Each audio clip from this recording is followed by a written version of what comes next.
ვიცით, რომ ოპოზიციას მერიის შემდეგ შინაგან საქმეთა სამინისტრომაც უთხრა უარი ყოველგვარი ტექნიკის გამოყენებაზე 26 მაისს.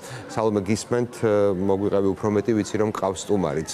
დიახ, დავით, მარშს და მსვლელობას მოუყვება საქართველოს ყოფილი პრეზიდენტი სალომე ზურაბიშვილი, რომელიც ჩვენთან ერთად იმყოფება ამ წუთებში. ჩვენ მისგან შევიტყობთ პოზიციას 26 მაისის შეკრებასთან დაკავშირებით. რას ფიქრობთ, როგორია თქვენი მოლოდინები? დარწმუნებული ვარ, შეუერთდებით. ასევე არ უერთდები, მე თვითონ მოვდივარ და თვითონ ვუწოდებ ყველას რომ მოვიდეს, იმიტომ რომ არ ყოფილა ჩემ ცხოვრებაში 26 მაისი. როცა მე არ ყოფილვარ იმ ადგილას, სადაც ზეიმობდნენ 26 მაისს. ეს იქნებოდა დიასპორაში, ემიგრაციაში, სადაც ყოველ 26 მაისს ვესწრებოდი, ან სხვა ქვეყნებში, როცა მე ვიყავი დიპლომატი და სხვადასხვა ქვეყნებში ვხვდებოდი 26 მაისს, ან აქა და ასევე ამ 26 მაისს ვიქნები იქ, სადაც უნდა იყოს ყველა ქართველი. არ არსებობს, რომ ჩვენ ყველანი არ გამოვიდეთ და არ გამოვაცხადოთ ხმამაღლა, რომ ჩვენი დამოუკიდებლობა არის ის, რაც არის ჩვენთვის ყველაზე უფრო ღირებული და რასაც დავიცავთ ბოლომდე ნამდვილად. საფრთხე ემუქრება ამ დამოუკიდებლობას? საფრთხე ემუქრება დამოუკიდებლობას ყოველ დღე, როცა ჩვენ არ ვიცავთ მას და როცა გარედან უტევენ ან შიგნიდან უტევენ. და ეს ორივე ხდება დღევანდელ დღეს, ჩვენ ძალიან კარგად ვხედავთ, ამიტომ ეს ჩვენი საქმე, ჩვენი გასაკეთებელია. რომ გავაძლიეროთ, დავიცვათ და არავის არ მივცეთ ნება, რომ რეალურად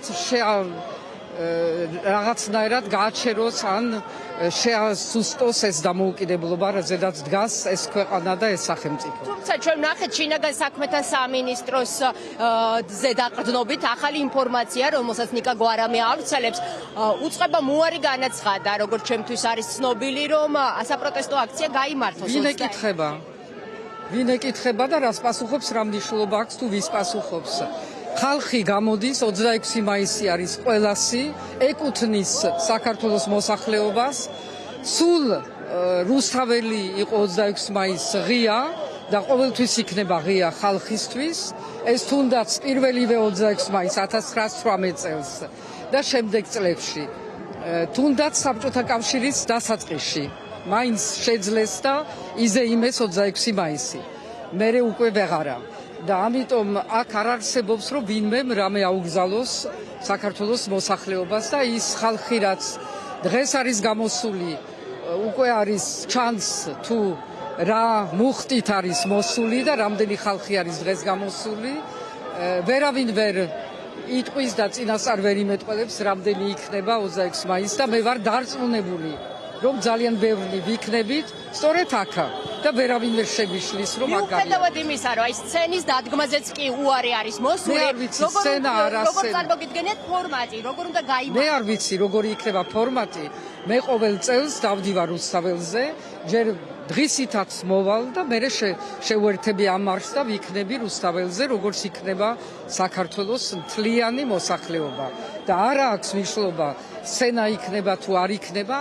არაფერს არ აქვს მნიშვნელობა გარდა ერთად ყოფნას და გამოცხადებას იმისი, რომ დამოუკიდებლობას ჩვენ დავიცავთ ბოლომდე. დიდი მადლობა.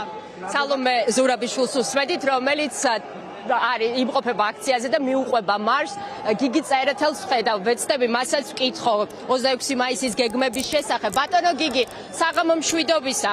თქვენ მრავალი წლის გამოცდილება გაქვთ საქართველოს ისტორიაში პოლიტიკურ პროცესებს.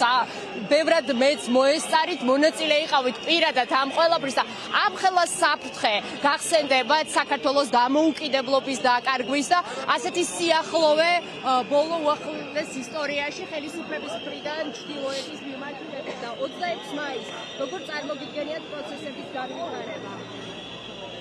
დიდი მადლობა, მივესალმები თქვენს ტელემაყურებელს და ყველა იმ ადამიანს, ვინც დღეს არის ძალიან დიდი მარშია და ყოველ შაბათს და გარდა ამისა უამრავი ადამიანი გულშემატკივრობს ამ პროცესს, რასაც მართლაც ქვია კლიანობაში ჩვენი დამოუკიდებლობის შენარჩუნება, საფრთხეების თავიდან აცილება და საქართველოს ნორმალური, ცივილიზებული, დემოკრატიული თავისუფალი ქვეყნის მომავალი, ხო?